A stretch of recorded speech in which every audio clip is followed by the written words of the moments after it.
Aka és un monòleg que ens parla de la vida d'en Carlos. En Carlos és un nen que va ser adoptat quan tenia 3 anys. Parlem d'identitat. Les seves relacions socials, afectives, familiars, són les normals. Un dia coneix la Clàudia. Parlem de l'adolescència, del primer amor, de les xarxes socials.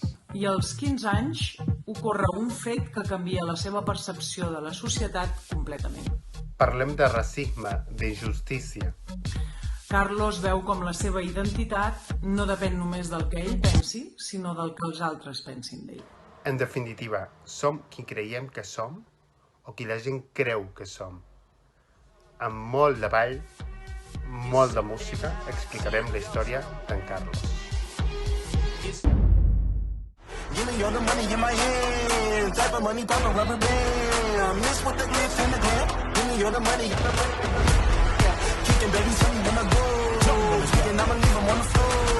Kicking baby, tell me when I go. We just wanna have fun.